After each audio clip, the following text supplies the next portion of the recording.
What's up, YouTube? It's your boy, Maverick Raven, coming at you once again with another story about former President Donald Trump.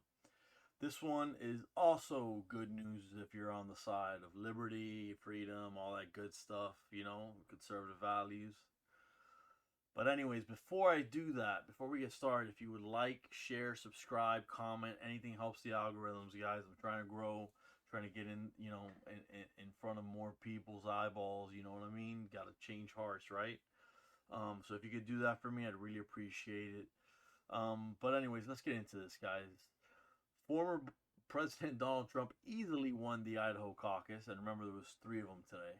All 13 districts in the Michigan GOP caucus selected President Trump as their presidential nominee, according to an unofficial count. The AP projected President Donald Trump as the winner of the Missouri GOP caucus. After concluding a speech at a rally in Greensboro, North Carolina, Trump traveled to Richmond, Virginia, and took the stage shortly before 7 p.m.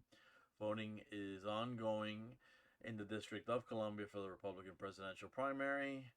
That contest may be the lone outlier to President Trump's undefeated streak in the GOP nominating contest. And yes, and the reason behind that is, as most of you will know, the District of Columbia is overwhelmingly liberal. It tends to almost always vote left on whatever the issue might be. It's actually a pretty good bellwether measurement for where the country is going. Anyways, back to this. Like I said, the Michigan results are now official.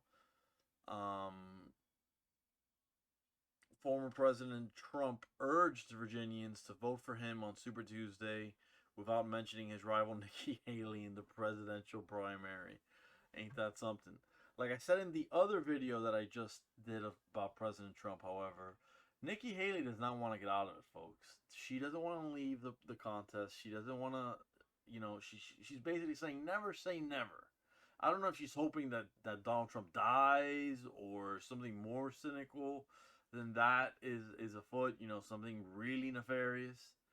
But that's the only thing that's the only hope that she could possibly have at this point, realistically, because she is getting dominated by Trump. I mean, in an embarrassing fashion. Even RFK Jr., who he's got, a big chunk of the Democrat base, he's got what, her to 9-1, I think, something like that was the last 9-1 or 9-2 was the last numbers that they did. If as independent candidates, if they did, if she did end up staying as an independent candidate, I mean, come on, guys, let's be real. Nikki Haley, her platform is Democrat. Her platform is Democrat. It's a Democratic platform. Almost every issue, especially if you're part of the MAGA crowd, right? If you're part of the MAGA crowd, you don't want any new wars. You don't want any rekindling of old hostilities either. Nikki Haley does not feel that way. She's pretty much a warmonger, guys, and that's my opinion. I mean, my opinion is that she's a warmonger. She loves war, and let's be honest, war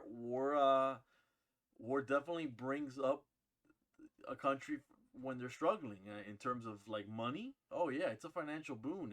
If you're not the country that the battle is being fought on, then yeah, you are definitely gonna come up in terms of jobs being created. The demand kind of never stops. People aren't really caring about the money being printed, because at that point it's like, dude, who cares? We want to win. We want to win. We want to win. An excellent example of that is the Iraq War, which Donald Trump, just saying, Donald Trump kind of ended, and Biden kind of, messed up and kind of started all over again. Just saying. But yeah. Anyways, Donald Trump said President Joe Biden would be judged and convicted by the American people on Election Day in November, implying a general election defeat for President Biden. President Trump focused on the border issue, promising his supporters that he would seal the border and stop the invasion on day one in the White House. He joked that he has been indicted so many times that his parents would look down from heaven and ask, "What happened to our boy?" With so many ongoing lawsuits against him, he said the radical left lunatics were tougher than China, Russia, and North Korea. Wow, mic drop. Kind of. And I say kind of only because, man, China, Russia, and North Korea, he's basically calling them a bunch of bitches. You know, like they're a bunch of pansies. But the radical left lunatics were just a little bit, stronger than them, or I don't know, man. That's a crazy thing to say. But anyways, yeah. Anyways, that's what we have. It's been a busy, busy Saturday. What can I tell you, man? It's gonna be a wild, wild, wild ride, man. Wild ride come November. Come November is gonna be crazy. Anyways, buckle up. It's going to be a hell of an election season. Be safe, be good to one another, and as always, stay based.